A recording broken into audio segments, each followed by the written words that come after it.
Muito boa tarde a todos. Aqui são 14 horas do dia 6 de outubro de 2021. Nós estamos aqui reunidos para uma defesa de estágio via online, né, do curso técnico em agropecuária do Instituto Federal Catarinense do campus Santa Rosa do Sul. O aluno que vai defender é o Guilherme Elias da Rosa, que fez estágio numa granja de avicultura. Então, meu nome é Carlos Antônio, eu entrei aqui para complementar a orientação do Guilherme, uma vez que ele vai explicar depois que foi inicialmente, teve a assessoria e orientação da professora Daniele, e nós contamos aqui com a satisfação, né, já agradecendo o aceite, da presença do professor Emerson Luiz Monsani, que será da banca avaliadora do estágio do Guilherme. E contamos também com a presença de um público aqui que veio assistir e apoiar a apresentação do Guilherme. Então, depois teremos as intervenções, né, do professor Emerson da banca, já agradecemos sua participação. Então, sem mais delongas, Guilherme, nesse momento passamos a palavra para você, te desejando boa sorte e tranquilidade na apresentação, porque estamos aqui muito interessados em aprender com a sua experiência do estágio, tá bom? Então, okay. Boa sorte aí na apresentação. Ok, vou pôr os slides aqui, então. Sim, isso aí.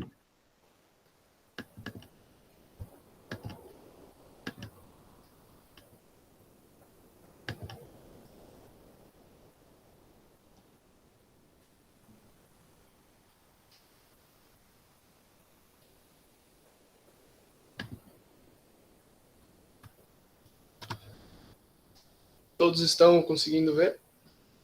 Está perfeito. Valeu. Ok. Boa tarde a todos.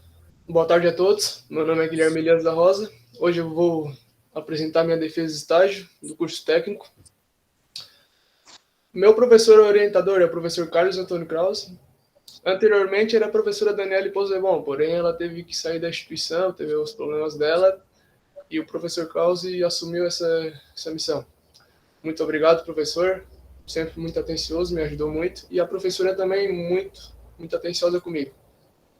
A minha banca, o professor Emerson Luiz Monzani, também só tenho a agradecer ao professor. Muito gente boa. Vamos lá. Eu realizei estágios na área de avicultura por ser uma área que a minha mãe trabalhou muito tempo. Ela trabalha na JBS, mais de 20 anos. É uma área que eu também acho bastante interessante. Eu realizei estágio em uma granja Vênio Freitas. Meu supervisor geral foi o médico veterinário Cleiton Freitas. Identificação da empresa. Nome fantasia, Granja Vênio Freitas. Endereço completo, Estrada Geral Sem Número, bairro Campo d'Água, Sombrio, Santa Catarina. Período de realização do estágio foi de 5 de outubro de 2020 a 31 de outubro de 2020. Uma duração de 192 horas. O histórico. Bom, o ano de fundação dela, ela foi fundada pelo senhor Angelino, produtor bem antigo, né? Cerca de 2011 a 2012. Seu primeiro lote foi em 2013. E a partir de 2015 ele começou uma sociedade com o produtor Vânio Freitas. Que a partir de 2017 ele assumiu todas as responsabilidades da granja. No ano que eu estagiei, em 2020, quem estava sob controle era o Vânio Freitas. Era o seu filho dele, Cleiton Freitas, que foi meu supervisor. A infraestrutura física. Essa foto é de 2017, da granja toda. Ela possui 5 aviários e ela é repleta de mata ao redor. Mais uma questão de biosseguridade, para não ter o contato direto com o externo, com o mundo lá fora. Logo na entrada, a gente já se depara com a garagem, que é onde os funcionários estacionam seus carros, e a caixinha de carro, que é para quando a gente chegar, a gente já pisar ali para desinfectar bem os calçados. O arco de desinfecção, que é qualquer veículo que vá em direção à granja, que vá dentro da granja, tem que passar por ali. Um exemplo, caminhão de ração, que vai descarregar a ração. Tem que passar por ali, saem jatos de água e desinfetante, lava bem o caminhão e só assim ele pode ir em direção da granja. Na entrada da granja, a gente se depara com 2 fumigadores. O fumigador ele serve para desinfectar os materiais que vão entrar dentro da granja, e ele é à base de paraformol. A gente tem o fumigador pequeno e o grande. O pequeno são para objetos menores, cadernos, celulares, a comida que a gente levava, que fica no potinho, né? Tem que pôr no fumegador, roupas. E o maior, que é para algum móvel, alguma coisa grande que tem que entrar em direção à granja, dentro da granja, e não cabe no pequeno. Daí sim a gente usa o grande. Dentro da granja, casa de apoio. Casa de apoio é constituída por 2 vestiários, uma lavanderia, um refeitório, um banheiro e um escritório. O refeitório é onde a gente faz as nossas necessidades. A gente almoça, a gente toma café, água, essas coisas mais básicas. E a lavanderia é onde é lavado todos os uniformes de todos os funcionários da granja. Eles sempre ficam na granja, a gente não leva para casa. É ali mesmo que é lavado. Fora da casa de apoio, agora em outro lugar, ali é um almoxarifado, que é onde a gente guarda o trator, peças, ferramentas que a gente necessita, né? E a casinha de apoio, onde ficam todas as ferramentas da granja. A gente sempre é útil, a gente tem que ter. Sempre tem a manutenção diária, essas coisas. A composteira. A composteira a gente tem uma atividade que é feita ali, é uma atividade única, que ela fica nos fundos da granja, né? Sempre tem que ser localizado nos fundos da granja. Um funcionário, no final do dia, ele pega, troca roupa, depois de fazer todas essas atividades, troca a roupa, recolhe todas as aves mortas que morreram no dia, por algum motivo, leva para lá, põe uma camadinha de cipilho, põe uma camadinha das aves com o peitinho para cima, as aves mortas, e põe uma camadinha de cipilho, assim simultaneamente. Ali vai acontecer o processo de decomposição, que futuramente vai ser usado como esterco em alguma outra coisa. Né? Após esse serviço, ele vai em direção do vestiário, tira a roupa marrom, põe para lavar, toma banho e está dispensado. Por isso que tem que ser a última atividade, não pode ter contato nenhum com outro funcionário, com outro aviário, nada. As fornalhas e painel de controle. Cada aviário possui uma fornalha e um painel de controle. A fornalha é para a gente ter um controle da temperatura dentro do aviário. Elas exigem, no começo ali do lote, tem que ter uma temperatura, tem que ser quente lá dentro. Então sempre tem que ter alguém cuidando do fogo, de dia e de noite. Sempre tem que ter alguém botando lenha e controlando o fogo. E ali no painel de controle que a gente controla isso. Que a gente controla a temperatura, que a gente controla a luminosidade, que a gente controla os exaustores, tudo também é no painel de controle. Aí uma foto de dentro do aviário, né? Aquele tubo azul é onde passa as correntes de ar quente. Ele vai de fora a fora nos boxes e é onde circula o ar quente para aquecer o aviário por dentro.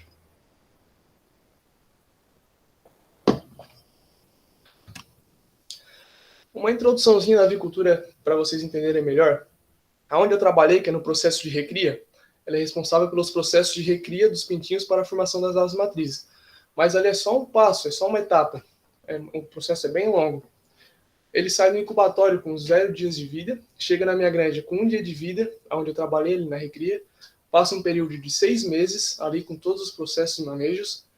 Depois disso, ele vai para outra granja, a granja de postura. Fica mais 1 ano, tendo todo o processo de manejo, todas as coisas necessárias. Fica lá 1 ano pondo ovos. Esses ovos vão para um incubatório. No incubatório ficam 21 dias incubados e vão para outra granja, a granja de corte. Lá, elas passam 40 dias e só a partir desses 40 dias elas são abatidas. E é a carne que está lá no mercado. Como vocês podem ver, é um processo bem demorado. E a galinha da postura, que já é velha, já há mais de 1 ano, também é abatida, vai para o mercado, só que é uma carne não é tão nobre, né? É uma carne mais barata. É aquela carne mais dura. As atividades desenvolvidas que eu desenvolvi na granja. Bom, a biosseguridade, alojamento dos pintinhos, fornecimento de água, arraçoamento, vacinação e medicação das aves, a pesagem e a seleção. Começando pela biosseguridade, que não é uma atividade desenvolvida diretamente nas aves, mas é uma das principais, porque a biosseguridade é tudo no aviário. A gente já começa pisando no pó de cal, na caixinha de cal lá fora. A gente vai, entra no vestiário, tira a nossa roupa, põe no armário, toma um banho completo, escova unha, escova a palma da mão, sola do pé, unha do pé, sabonete, shampoo, rosto, assou, nariz, orelha, é um banho completo. Terminou o banho, se seca e vai para frente. A gente jamais pode voltar para trás, onde estavam nossas roupas, porque ali a área é suja. A gente tem que ir para frente. Não pode ter nenhum contato com o externo mais. Ali a gente tem a nossa roupa já lavadinha do aviário, nosso uniforme azul, veste normalmente e está pronto para exercer nossas atividades.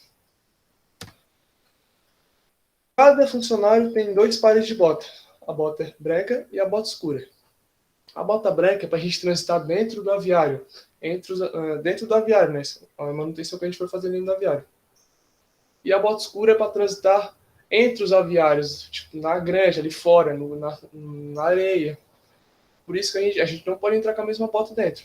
Então, a gente quer sair do aviário, quer ir para a rua, tira a bota branca, põe a bota preta, lava a bota preta e pode sair. A gente quer entrar no aviário de novo, lava a bota preta, tira a bota preta, põe a bota branca, lava a bota branca e só assim a gente pode entrar. É um processo bem rígido, mas a gente tem que cumprir sempre. O alojamento dos pintinhos. Quando eu estagiei, foram alojados 63.500 aves, sendo 8.500 machos e 55.000 fêmeas. O alojamento é separado. Machos ficam em um aviário, fêmeas em outro. Não pode ter o contato entre eles. Para descarregar, cuidadosamente, a gente tira as caixas do caminhão e vai distribuindo nos boxes. A gente observa se a gente está distribuindo uniformemente e vai vendo o comportamento deles. A gente tem que cuidar na distribuição. A gente não pode botar muito embolado eles, senão eles acabam se machucando. A gente tem que ver a temperatura que está, tem que estar entre 29 a 31 graus, que é a temperatura que eles exigem. A gente observa se eles estão fazendo barulho, piando, como é que está a movimentação deles. Se está tudo certo, tranquilo. Fornecimento de água. A gente começa com um bebedouro infantil, que é esse vermelhinho aí. Sempre tá cheio de água ali. Conforme elas vão tomando, vai caindo. É contínuo. Eles ficam com esse bebedouro mais ou menos um mês, 4 semanas. Após isso, eles passam por esse bebedouro tipo nípel, que é sem aquela partezinha vermelha, é só um ferrinho que elas vão bicando. Essa imagem eu acabei pegando na internet, mas é exatamente do jeito que está aí. E conforme elas vão crescendo, a gente ajusta a altura, elas vão se adaptando, e tem capacidade de até 60 aves por biquinho. Recebimento de ração e arraçoamento. A ração era distribuída pela empresa JBS, que produzia sua própria ração nas próprias fábricas deles. Como que funcionava? O estoque era bem controlado, a gente não podia ter excesso, e os pedidos eram sempre feitos na segunda-feira, para a gente ter um controle sanitário, porque como o caminhão ia para uma granja ou ia para outra, transitava muito, a gente optou sempre nas segundas-feiras. Ali é guardado, armazenado em silos, que é para não ter contato com o sol e longe de pragas, insetos. A orientação técnica é sempre ficar guardado em lugares fechados. Os tipos de arraçoamento. Existem 4, que é a ração inicial de 0 a 4 semanas, o crescimento 1 para as fêmeas e machos, que vai da 5ª à 13ª semana, o crescimento 2 somente para as fêmeas, que vai da 14ª à 18ª semana, pré-postura para as fêmeas, que vai da 19ª à 24ª semana, e o crescimento 1 dos machos, ali, ele continua no crescimento 1. Então, da 5ª semana até a 22ª, ele continua ali no crescimento 1. Ele não come como as fêmeas. Os comedouros. A gente começa ali, quando elas chegam, a gente põe o papel pardo, a gente forra ele com cipírio e joga a ração assim meio a lenço, para elas ir se adaptando com a ração e com o ambiente. A partir de 3 dias, a gente já passa para o comedouro infantil. Não é aconselhado a gente encher o comedouro todo, porque senão desperdiça, acaba ficando estragado. Após 14 dias, a gente passa para o comedouro tipo carne, que ajuda muito para nós como funcionário, porque a distribuição não é mais manual, é tudo automático. A gente só tem o trabalho de instalar as correntes e as calhas, a gente joga a ração naquela caixa, ali são correntes que passam por dentro da calha, o motor gira, a corrente puxa a ração e ela se espalha pelo aviário todo. Aí a gente não precisa passar por aviário, enchendo as cambuquinhas, facilita muito para nós. Esse processo, esse tipo de comedouro fica até o final do lote. A vacinação e medicação das aves. A primeira vacina que eu acompanhei foi a vacina via água contra a encefalomielite. Eu não tenho foto de eu aplicando essa vacina diretamente, mas eu vou explicar aqui para vocês entenderem como é que funciona o processo. A gente desligava a água 2 horas antes de aplicar essa vacina. E a gente botava pastilhas neutralizadoras de cloro para tirar o cloro da água, para não cortar o efeito da vacina. a gente pegava um balde de plástico com água, botava, fazia o diluente da vacina, misturava ali a vacina diluente, botava no balde, misturava bem devagar, porque é um vírus atenuado, né, um vírus vivo, a gente misturava devagar, botava na caixa d'água, misturava na caixa d'água devagarzinho, e só assim ligava. Desculpa. Como elas estavam com muita sede, 2 horas sem tomar água, assim que ligava, se espalhava muito rápido a vacina.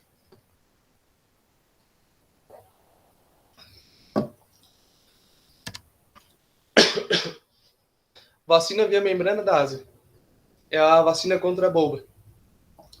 Essa vacina também é muito importante, eu acompanhei, eu tenho fotos. Como que funcionava a vacinação dela? A gente preparava ali o diluente também, o técnico veterinário fazia o diluente, uns funcionários seguravam as aves e outros ficavam sentados vacinando. Pegado o estilete, mergulhado na vacina e furava a membrana. Mergulhava o estilete na vacina e furava a membrana da asa. A cada 500 aves tinha que trocar o estilete.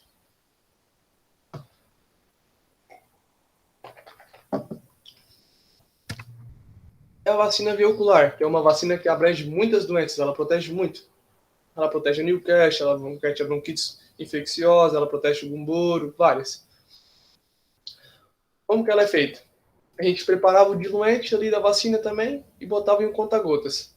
A gente segurava as aves com uma mão, segurava até 2 aves na mão e com a outra mão a gente pingava no olhinho dela. A gente olhava, ficou azulzinho, que é a cor da vacina no bico, quer dizer que ela absorveu bem. Se ela fechasse o olho, a gente pingava novamente ele no olho, até ela absorver bem. Uma por uma. Outra atividade que, a partir do momento que a gente alojou, a gente tem que fazer é a pesagem. Como que a pesagem funciona? É para a gente ter um controle da uniformidade e do peso médio delas. Como que elas estão crescendo, como que elas estão ali nos comportando. Como que funciona? A gente prende elas no cercadinho, pesa o número X de aves, individualmente, e vê o peso médio. Tem até um cálculo para a gente ver a uniformidade. Eu vou mostrar aqui para vocês, dar um exemplo. Como que funciona? Pesamos 100 aves e o peso médio dessas 100 aves deu 1.500 gramas. As aves que ficaram com peso 10% acima ou 10% abaixo, elas estão desuniformes. Então, um exemplo, dessas 100 aves, 5 ficaram com peso abaixo de 1.350 gramas e 5 ficaram com peso acima de 1.650 gramas. Sendo assim, das 100 aves pesadas, 10 ficaram com peso fora dos 10%, calculando uma uniformidade de 90%. Então é bem simples. A gente pega as 100 aves que a gente pesou, diminui pelo número de aves que ficaram fora dos 10% e dá o resultado. Deu 90. 90 a gente divide pelo 100% e dá a uniformidade de 90%. E a seleção? Última atividade que eu acompanhei. Como que funcionava a seleção? A gente botava em prática ali a pesagem. A gente botava em prática a uniformidade. A gente separava as aves por peso e a altura. Como é que funcionava? Elas são balanças embutidas em máquinas eletrônicas, configuradas através do peso do cálculo da uniformidade. Então a gente configurava ali e botava uma por uma. Eram 4 tipos: aves pesadas, aves médias, leves e super leves. Se botasse a ave ali em cima da máquina e ela acusasse, ela é pesada, jogava para um lado. Ela é média, joga para o outro. Ela é leve, joga para o outro. Assim por diante. E aí, super leves, a máquina não jogava para nenhum lado, ela só ficava parada. A gente pegava manualmente, botava em outro cercadinho e tentava recuperar aquela ave, para ela não ficar muito para baixo, para trás das outras, né? Esse era o papel da seleção. As considerações finais. Bom, lá no colégio, na instituição, eu aprendi muita coisa teórica, coisas práticas, mas principalmente coisas teóricas. E no estágio, ali foi que eu realmente aprendi o máximo possível, porque ali me completou, fez eu entender as coisas, fez eu ver as coisas de outra forma, porque a gente está na teórica, claro que na instituição tinha práticas também, mas eram mais teóricas, né? A gente está na teórica, a gente ir para a prática, muda bastante coisa também, muda. E fez eu ver as coisas de outra forma e eu consegui me preparar assim, para o mercado de trabalho, para outras profissões. Ali foi uma experiência única para minha vida. Eu só tenho a agradecer. Alguém tem alguma dúvida? Muito bem, Guilherme, parabéns aí pela sua apresentação, teve tranquilidade, tom de voz, conseguiu passar a mensagem.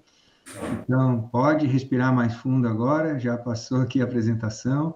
Nós, desde já, então, na sequência, passamos a palavra para o professor Emerson Luiz Monsani, né, que gentilmente aceitou o convite. Então, professor Monsani, para o senhor fazer suas considerações, está com a palavra. Obrigado, né? Agora o microfone ligado, espero. Cumprimentá-los a todos, né? Todos que estão assistindo a apresentação, agradecer o convite seu, Guilherme, né? Dada essa honra de presenciar a tua apresentação, o professor Krause também, né? Estimado colega.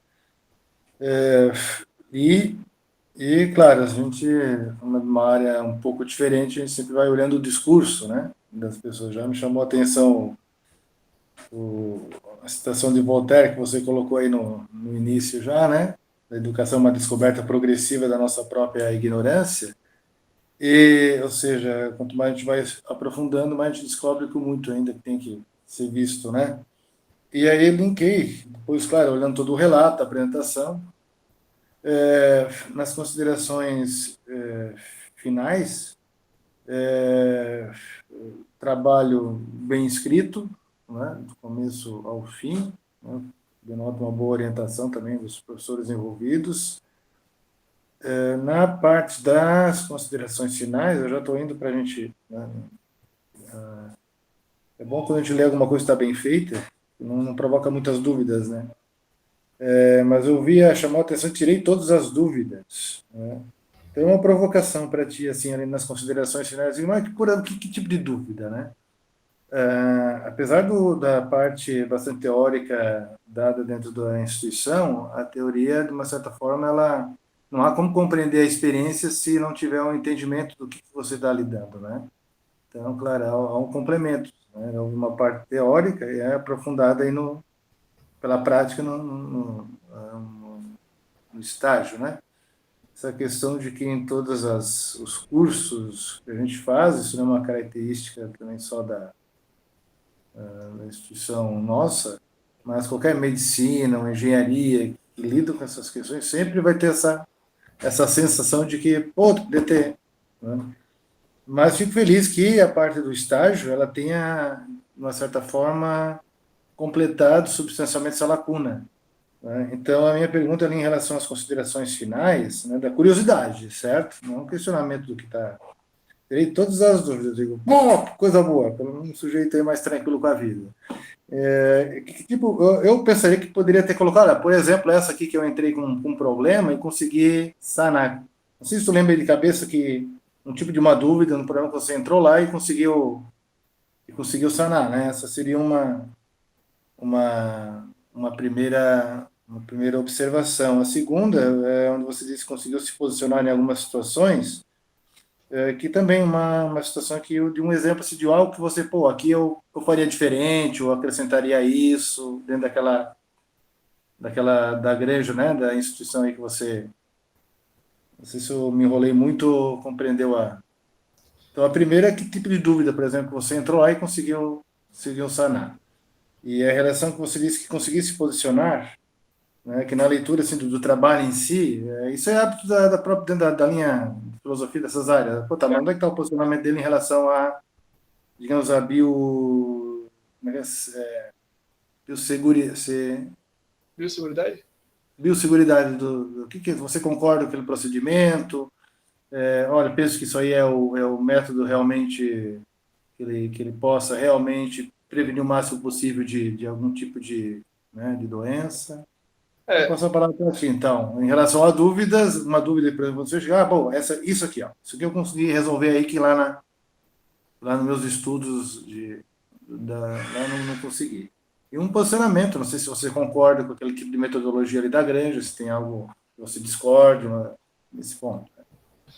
Passa a palavra para ti, então. A parte de biosseguridade eu concordo muito, porque há muitas granjas aqui na região e por falta de biosseguridade, por falta de compromisso dos funcionários, acabar perdendo um lote todo. Aqui perto da minha casa aconteceu com um produtor. O funcionário não cumpria as coisas direito, acabou passando um tipo de doença para as aves de casa e acaba perdendo, contaminando o lote todo. Então, ali na parte da biosseguridade ali do que a granja era rígida, por mais que era bem complicado acordar 4:30 da manhã e tomar banho no inverno, lá era, por mais que seja difícil, era necessário. E a respeito ali do colégio, que o senhor perguntou, acho... No sentido de que uma parte teórica lá, de uma parte prática, digamos, você poder ter sido mais aprofundado, mas que uma dúvida, né? Que você chegou lá e olha, consegui entender como é que se faz esse procedimento, né? Porque às vezes ali na instituição a gente vê amostras, né? Certo. Não repetir todo um procedimento, né? Mas, pô, olha, isso aqui eu estudei e ali eu consegui executar isso. Como lá no primeiro ano que eu lembro, a gente teve uma parte prática na avicultura, porque a avicultura lá na instituição era mais no primeiro ano, né? E era na zootecnia geral, ainda não era aprofundado. Então, mas eu tive práticas e lá naquela parte das aves lá atrás, que também os comedouros ali, aquela parte da ração era bem parecida, tinha um controle delas, tipo, aí conforme ia passando a idade, sempre a ração delas seguia mais ou menos aquela linha que eu observei ali onde eu trabalhei.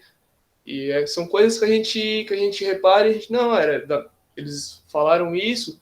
Muita coisa que é passada lá a gente não lembra, né? Porque a gente acaba se bobeando, fazendo, e não lembro, mas tem coisas que a gente marca. Por exemplo, essa parte aí que eu falei das aves, que eu presenciei lá na prática, e quando eu cheguei no aviário também era daquela forma também.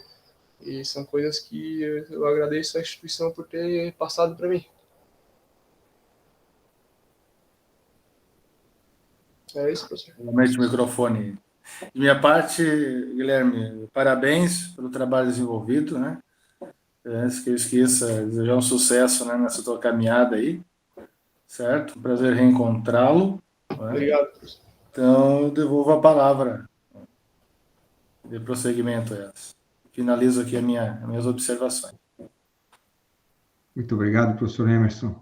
A gente quer aproveitar que está gravando aqui e registrar a presença da coordenação de extensão que está acompanhando aqui a apresentação também. Acredito que seja a servidora Lidiane Braga. Seja bem-vinda. Boa tarde, professor. Hoje é Johanna. Oi, Johanna. Então, legal, errei, né? Foi só para provocar. Obrigado, Johanna, pela participação. Capaz. Guilherme, assim, eu tenho, como não é a área que eu trabalho, tem só umas curiosidades, mas que surgiram no decorrer aí do teu acompanhamento, da tua apresentação. Então, por exemplo, eu queria te perguntar, a sexagem, eu sei que sempre é uma coisa muito difícil separar o macho da fêmea quando é um pintinho, né? Certo. Mas isso a empresa não fazia? Já vinha separadinho para vocês? Saía do incubatório já com a sexagem feita. Machos iam para um aviário, fêmeas iam para outro.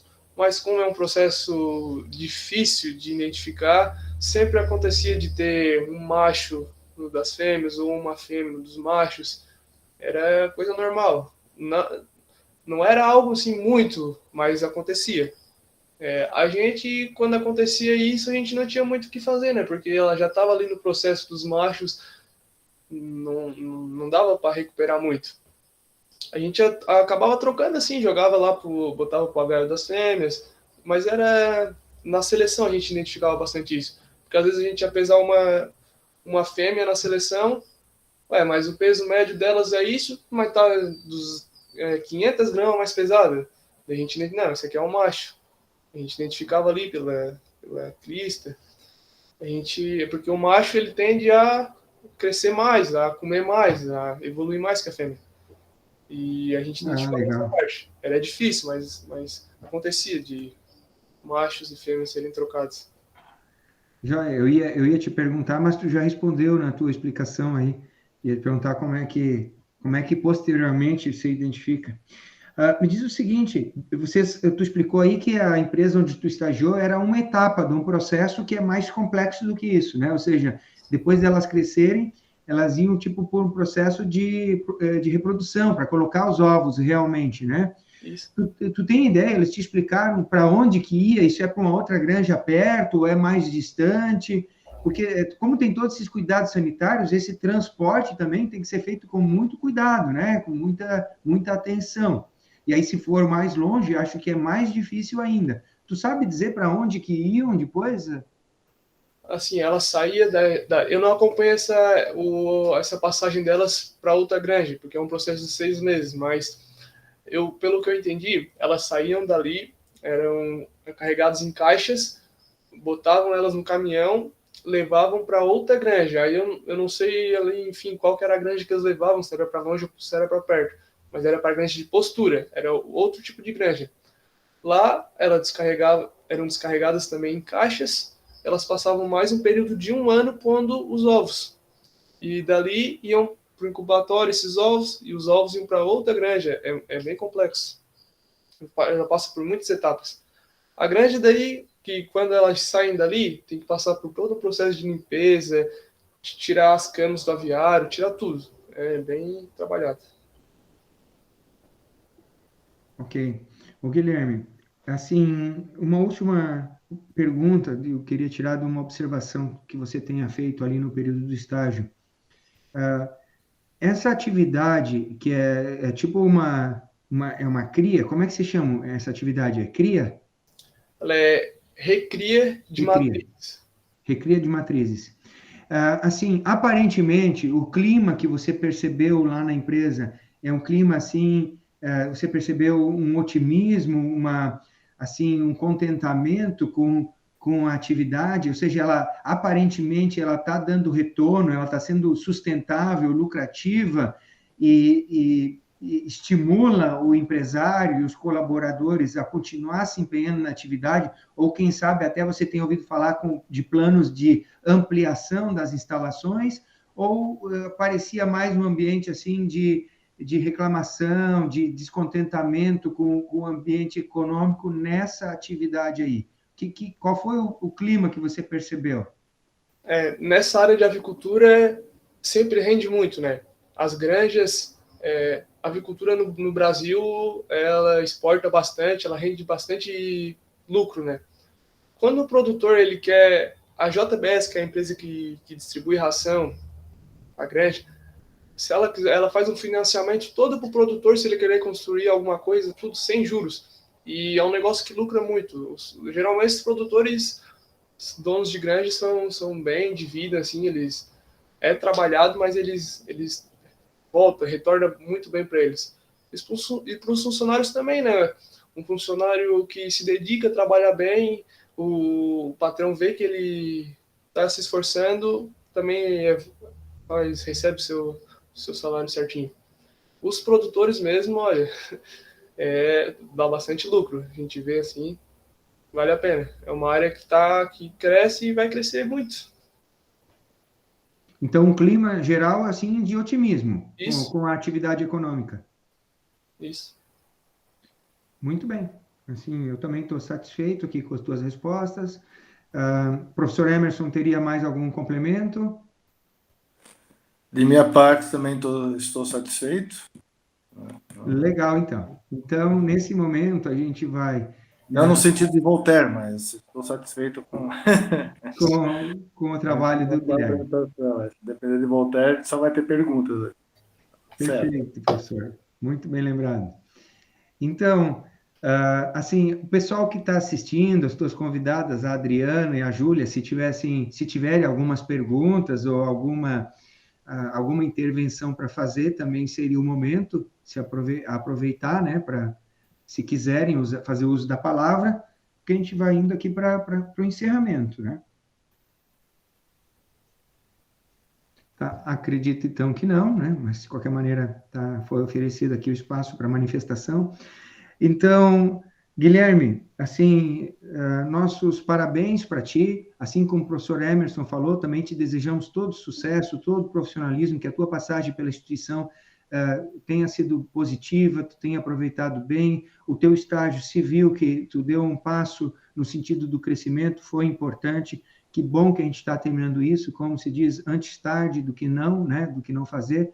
Então, ficamos todos muito satisfeitos aqui por estarmos fazendo parte, né, desse processo e conseguir te ajudar agora a concluir essa etapa e torcendo para que você, nos seus próximos projetos, lembre da gente, considere aqui o Instituto como uma casa amiga, certo? E que tenha muito sucesso em todas as tuas iniciativas. Nós estamos aqui torcendo por você.